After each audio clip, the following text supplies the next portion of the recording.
ఏంటి విషయం అంటే ఏం లేదు సార్, నాకు చాలా కన్ఫ్యూజ్డ్గా ఉంది. ఏముంది ఏముంది కన్ఫ్యూజ్ అంటే తికమక తికమక్కగా ఉంది. నాది ఇంటర్మీడియట్ మొన్ననే అయిపోయింది. ఏమిట్రా నీ తికమక, ఏమి కన్ఫ్యూజన్ అంటే జీవితంలో ఏం చెయ్యాలని నాకు తికమక్కగా ఉంది. మీకు అన్నీ తెలుసు కదా స్వామి, నేను ఏం చేస్తే బాగుంటుంది, జీవితంలో పైకి వస్తాను, ఏ కోర్స్ తీసుకోవాలి, ఏం చేయాలి, నేను దేనికి డిమాండ్ ఉంది, దేనికి అంటే మామూలుగా అడుగుతాం కదా, ఎవరైనా పెద్దవాళ్ళని అడుగుతాం కదా, అలాగే స్వామీజీని అడిగాడు. ఒక క్షణం ఆలోచించి, నానా నేను చెప్తాను కానీ నువ్వు చేస్తావా, చాలా కష్టమైంది అది.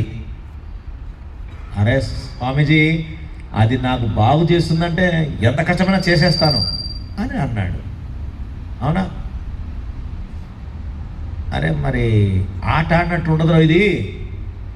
ఏమంటారు స్వామి, మా స్కూల్లో మనం అసలు వాలీబాల్, ఫుట్బాల్, ఖోఖో, కబడ్డీ, అదేంటి ఇంకోటి రబ్బడీయా ఏమంటుందండి, రబ్బడీ బాల్ అన్ని ఏమిటంటే ఆడతాం.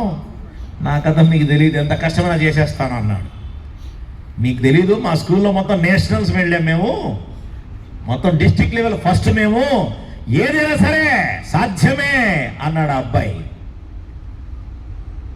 అంటే అన్నాడు, ఏం లేదు నాన్న, ఈ ప్రపంచంలో తెలంగాణ రాష్ట్రం కాదు, భారతదేశం కాదు, 175 దేశాల్లో నువ్వు ఎక్కడికి వెళ్ళినా పనికొచ్చే కోర్సు ఒకటి ఉందా, ఒక్కటి ఉంది. అది ఒక్కటి నువ్వు చేస్తే, నువ్వు సాధిస్తే ఎక్కడికి వెళ్ళినా జీవితం ఉంది అని చెప్పాడు.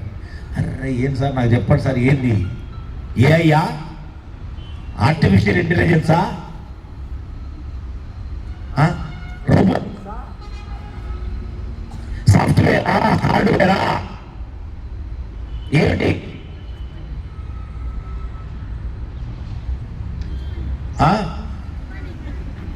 ఏమిరా?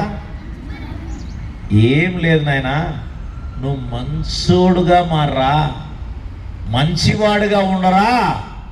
మంచి వాళ్ళ కొద ఉంది ఈ దేశంలో, ప్రపంచంలో మంచి వాళ్ళ కొద ఉంది. సాఫ్ట్వేర్ ఇంజనీర్లు కోట్ల మంది ఉన్నారు, ఏం పొడిచారు వాళ్ళు. హార్డ్వేర్ ఇంజనీర్లు